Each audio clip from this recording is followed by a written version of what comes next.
Good morning, everyone. We are continuing with Merging with Siva lessons, going through them in chronological order, meaning the order in which Gurudeva gave the talks. And today we're continuing with chapter 12, entitled Beginning to Meditate, which is a compilation of material from 1965 and 1970. Oh, we have a little background from Guru Chronicles. Gurudeva named 1965 the year of the Academy. His mission was in the ascendancy, and he longed to develop his property in Nevada as a remote retreat for himself and his monks. He began to make the 4-hour drive from the San Francisco Temple to the Nevada ashram more often, sometimes weekly. Seeing the need, members leased for him a black Cadillac. Nevada had no speed limits in those days, and he drove those remote roads himself, seldom exceeding 80 miles per hour. It was for him a meditation. The Nevada Mountain Desert Monastery was to become Gurudeva's spiritual home and his publications center. It was just a quarter mile from the center of a cowboy town of 600 redneck mountain boys and their families. The wooden boardwalks from 100 years earlier were still used, and the Bucket of Blood Saloon opened early in the day. The heyday was long gone, and the Opera House was a shell of its former self, but the town survived barely on a trickle of tourists who made the 24-mile drive uphill from Reno. They would gamble a bit, buy some trinkets, drink a beer, and have their pictures taken in front of a wooden Indian. Such was probably the cat chasing something. Okay, so lesson 80, Auric and Actinic Forces. Meditation can be sustained only if one lives a wholesome life, free from emotional entanglements and adharmic deeds. Intensive, consistent meditation dispels the antagonistic, selfish, instinctive forces of the mind and converts those channels of energy into uplifted, creative action.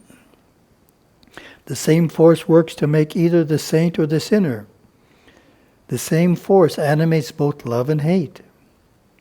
It is for the devotee to control and direct that one force so that it works through the highest channels of creative expression. When this soul force is awakened, the refined qualities of love, forgiveness, loyalty, and generosity begin to unfold. In this ascended state of concentrated consciousness, the devotee will be able to look down on all the tense conditions and involvements within his own mind from a view far above them. As the activity of his thoughts subsides, he begins to feel at home in that pure state of being, released from his identification with and bondage to lower states of mind. A profound feeling of complete freedom persists. That's an interesting point there. He begins to feel at home in that pure state of being. In other words, many individuals feel uncomfortable if they're not thinking about something. They're attached to the thinking process. They feel at home because they're thinking. But this is feeling at home in a state of being that doesn't have any thinking going on. So it takes some adjustment. Oh, my commentary. It's a long commentary. Energy, life, and desire are a one thing. Energy, life, desire. In the text we just read, Gurudeva is using the term energy and talking about redirecting it. In other writings, Gurudeva presents the same idea using the term desire and redirecting it. With that in mind, I'll read my standard comments on the idea of giving up desire. Some say, give up desire. You may have heard that. Hindu teaching, give up desire. Desire is what is causing the whole problem. It drives us to get what we want, and when the happiness of that getting eventually wears off, we start all over again with a new desire. So if you can get rid of desire, you solve the whole problem, right? Gurudeva looked at it differently. He said, desire is life. And the reason we desire things is because we are alive. Desire is energy expressing itself. Thus, the only way you could get rid of desire would be to get rid of life. Even if the physical body is passed on, even if we don't have a physical body, we are still alive. Still active, creative, and motivated by what? Desire. So trying to get rid of desire is not really a solution to the cycle of desire and fulfillment. The only way you could get rid of desire would be to get rid of life. Okay, that's a repeat there. Instead, Gurudeva suggested uplifting our consciousness and changing what we desire. So that's the goal. We're not trying to get rid of desire. We're trying to desire something that's more refined, that's not as selfish. This is how we solve the problem, by channeling or transmuting our energy, desiring things that are more refined. So next time you hear give up desire, remember that. We want to transmute it or desire something that's more refined, more beneficial to everyone. Back to the text. Meditation is similar to watching the play of light and pictures on television. Identify with the pictures and emotion is experienced. Identify with the light and peace is experienced. Both light and energy forms have their source in God.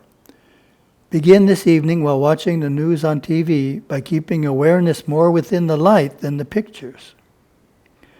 By all means, begin this ancient mystical art, but as you progress, don't be surprised when regrets, doubts, confusions, and fears you hardly knew you remembered loom up one by one to be faced and resolved. Perform the Vasana Daha Tantra. Simply write down all the regrets, doubts, confusions, and fears in as much detail as possible. Then burn the paper in a fireplace or a garbage can. Claim the release from the past impression that this Tantra imparts. There are two forces that can become conscious. There are two forces that we become conscious of when we begin to meditate. The odic force and the actinic force.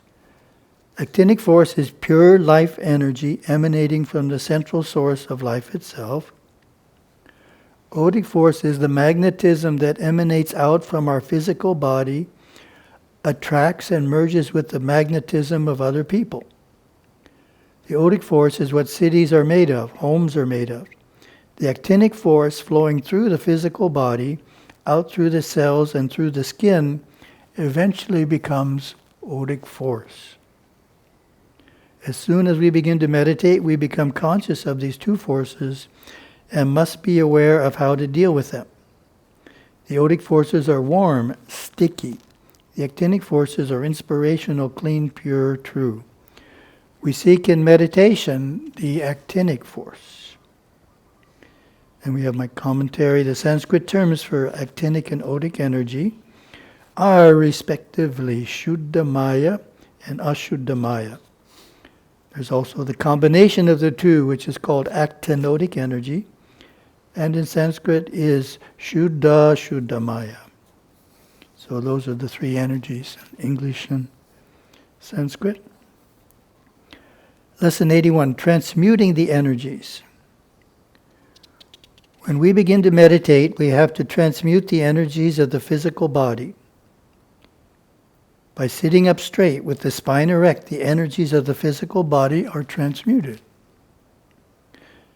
The spine erect, the head balanced at the top of the spine, brings one into a positive mood. In a position such as this, we cannot become worried, fretful, or depressed, or sleepy during our meditation.